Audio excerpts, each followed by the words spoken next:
What is up, everybody? Welcome back to another video. It has been some time since I've last uploaded. Today's video I'm going to be pretty much breaking down the rest of the season post-Olympic trials. As you guys can tell by the title, it's been a rough summer of racing, to say the least. Without further ado, let's get into it. So about 1 week after the Olympic trial, we headed to Tennessee to compete in the Ed Murphy Classic. I decided to run the 800. Coming off the Olympic trials, running the 800, I felt like there was still more there, and I kind of wanted to see if I could go for a PR. I was in the second heat, which overall the winning time ended up being faster than the first heat, but I ended up running a 147.3 for fourth. As far as the race, I got out pretty well. I got out in 51 mid, I believe. The only thing that went bad in this race is I got behind a few runners I shouldn't have. From 4 to 500, I had to go around a runner or two, and I ended up being in no man's land for third place. And we had Brandon Kidder and CJ Jones up front, and the gap was pretty sizable, so I was pretty far back and was just kind of trying to reel them in, and I didn't really gain any ground whatsoever. In the last 100 meters, I actually ended up getting passed by Luciano, former teammate, but I kind of walked away from that race saying like it was an okay race, you know. Quick review. So 1 week later, we had a week to train. We actually had some good workouts that week, leading into the Sound Running LA meet and at the Occidental College. This race is usually pretty fast. I decided to run a 1500. I haven't really ran too many 1500s this season besides the trials, so we wanted to get a fast time in hopes of next year knocking a time out for the USA trials. Unfortunately, things did not go to plan.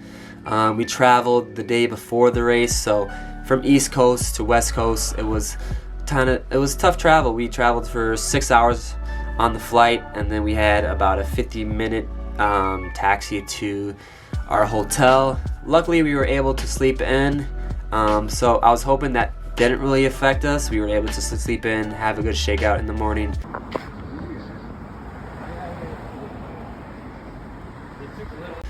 And it was kind of weird because I felt really good. My body felt really good. I felt good on strides and in the warm-up. Unfortunately, I got out in a decent spot. I was mid-pack. This field was pretty competitive, so I was pretty content being in the middle and just try to work my way up. But after 800 meters, the wheels started to fall off. I could feel the pace quickening up, and I just didn't really have it. I just couldn't get faster. I probably closed in, I don't know, 60, 64, 65, which was not ideal at all. I ended up getting last, running a 3:43.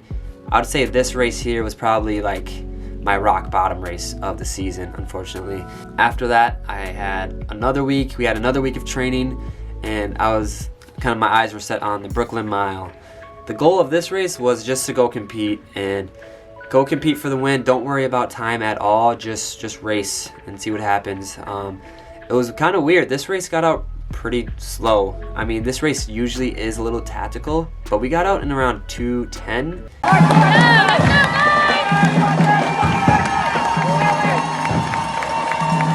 Last 800 we closed pretty quick. I ended up running 4:06 for fourth, which is what I got last year.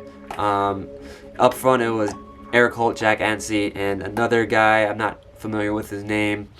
But with that one, I was a little disappointed because the initial move from 800, after 800, I made the move with, and then maybe 4 to 300 meters ago, there was another move, and I just didn't attach to that group of three. 4:06 for fourth, so it's just a good race to just go compete. So we had a quick turnaround after that race. We competed on a Sunday, and the following race was on a Thursday. So on Wednesday, we traveled to Pennsylvania to race in the Westchester Mile.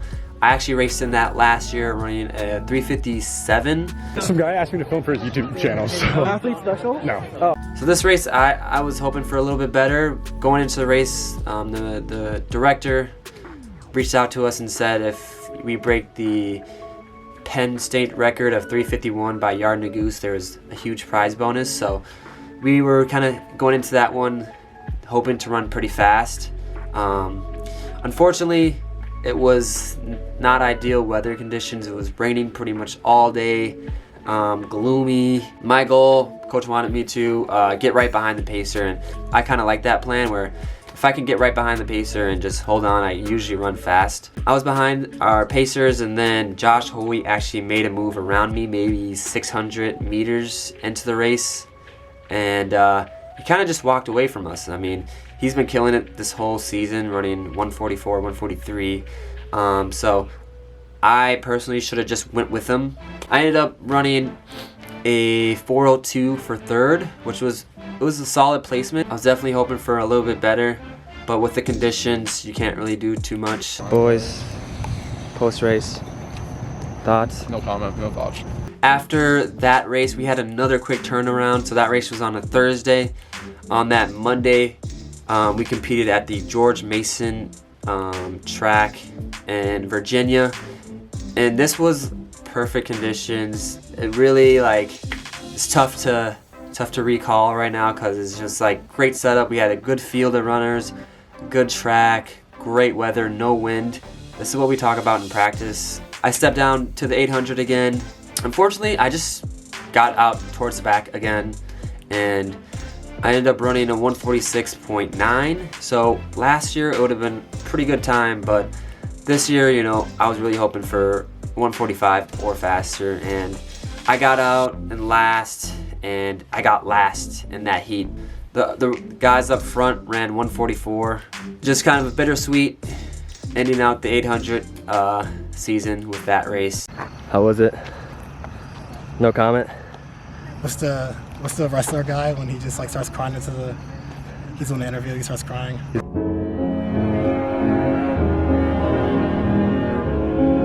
After that meet, we had about 2 weeks to train, get in some good workouts going into the Monmouth Mile.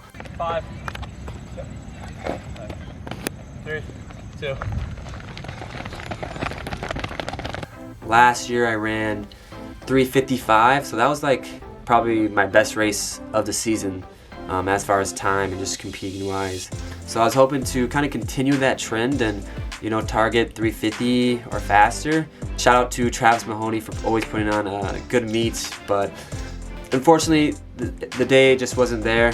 We just got out a little bit slow the first 200, and once the pacer stepped off, that third lap was pretty slow. We slowed down to a 61, and I actually took over the lead with 600 meters to go. There you go, man, go for it, come on! That's it, boys, make the move! Let's go! Felt good, and I was like, all right, let's kind of crank it down a little bit. And with about 300 meters to go, the pack kind of caught up to me. I might have gotten a little bit clipped. I looked over my shoulder, and I looked back, and I found myself stepping on the track, and I lost momentum. Ended up closing in a 64 again for 6th or 7th. So towards the back, running a 4 flat, and to end out the track season with that race was disappointing again. I would say I might be a little burnt at that point, but still felt like I should have been contending up front at least if that didn't happen. It was definitely a disappointing summer, to say the least, of racing post-Olympic trials. I think one thing that I learned this year is you got to be in the right mental headspace, financially good, to be able to compete. If you don't have things handled outside of the track, it definitely shows when you race. So that's something I just have to work on for next year. Another thing is just coming off the Olympic trials. You're racing at the trials to advance to the next round and make a final and hopefully make a team, and that's just a big pinnacle of our sport. So coming from that all the way to these meets that are really competitive, but it's not the same atmosphere. So it was just, I guess, tough to switch gears after that. I had a tough time kind of getting back into like, all right, I wanna win. I'm hungry to beat all these guys, and I still kind of had that mindset, but it wasn't as amplified as the Olympic trials.